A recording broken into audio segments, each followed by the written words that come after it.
মালয়েশিয়ায় এমন একটা পরিস্থিতি, প্রবাসী ভাইদের এত সমস্যা মালয়েশিয়ায়, বাট এইগুলোর জন্য কিছু বলতেও পারে না। কারণ ফেসবুক এমন একটা প্ল্যাটফর্ম যেখানে কিছু একটা মানে নিয়ম ভঙ্গ করলেই খুব সমস্যা। মানে সব কথা বলা যায় না, কারণ আছে এখানে এআই চালিত রোবট এইগুলোকে ধরে ফেলে, ঠিক আছে? তো সব কথা তো বলা যায় না। তারপরেও প্রবাসী ভাইদের যে পরিমাণ মানে মালয়েশিয়ান ইমিগ্রেশনরা মানে চাপাচাপি করে, মানে অল্প একটু সালা হলেও অনেক বড় বিপদ। যেমন আহ আমার ভিসা, আমার পাসপোর্ট, আমার সবকিছু ঠিক আছে, তারপরেও যদি আমি যেই জায়গায় আমার ভিসা, যেই জায়গায় আমার লোকেশন, যেই ডিস্ট্রিক্ট আমার, সেই ডিস্ট্রিক্ট বাদে যদি আমি অন্য ডিস্ট্রিক্টে কাজ করি, তো সেখানে আমার একটা সালা। অ্যান্ড এই সালা যদি হয় তো মানে ভুল হয়, ঠিক আছে? তো এই ভুল যদি আমি করি, তো কিন্তু আমার অনেক বড় মানে ক্ষতিপূরণ দেওয়া লাগে, ঠিক আছে?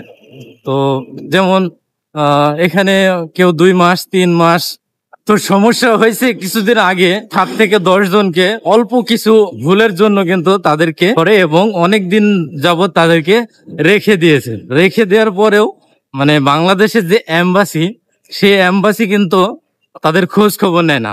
মাত্র বাংলাদেশের এম্বাসি তাদেরকে পারবে যে খোঁজ খবর নিয়ে তাদেরকে এগুলো মানে ঠিক করে দেওয়ার জন্য। বাংলাদেশের ওরা বলতেছে, মানে যারা বের হয়েছে ওখান থেকে, তারা বলতেছে যে বাংলাদেশের এম্বাসির লোক অনেক দেরি, মানে অনেক স্লো স্লো কাজ করে এবং অনেক দেরি করে যায় তাদেরকে দেখতে। বা অনেক দেশে থেকে আবার দেখা যায় যে তারা খুব দ্রুত কাজ করে, তারা খুব আসে ইন্দোনেশিয়া, ফিলিপাইন, ঠিক আছে, অন্য অন্য মানে দূতাবাস, বা ওরা কিন্তু তাড়াতাড়ি খুব মানে তাদেরকে সেভ করে।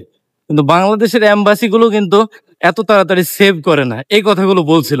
এখানে তো আর এই প্ল্যাটফর্মে এই কথাগুলো বলা যায় না, মানে যে কথাগুলো আমি বলতে চাইছি সেগুলো কিন্তু ধরবে এবং আমার ফেসবুকে অনেক কিছু মানে ঝামেলা হবে।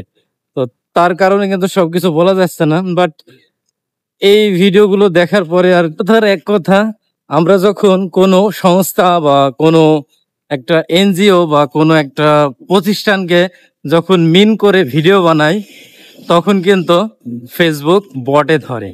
সো এই কারণে কিন্তু কেউ কিছু বলতে পারে না এত কিছু। বাট এটা যদি নিউজ চ্যানেল হতো বা ভেরিফাইড মিডিয়া বা নিউজ চ্যানেল হতো, তাহলে কিন্তু এই সমস্যাটি হতো না। তো ধন্যবাদ সবাইকে ভিডিওটি দেখার জন্য। লাইক কমেন্ট করতে ভুলবেন না।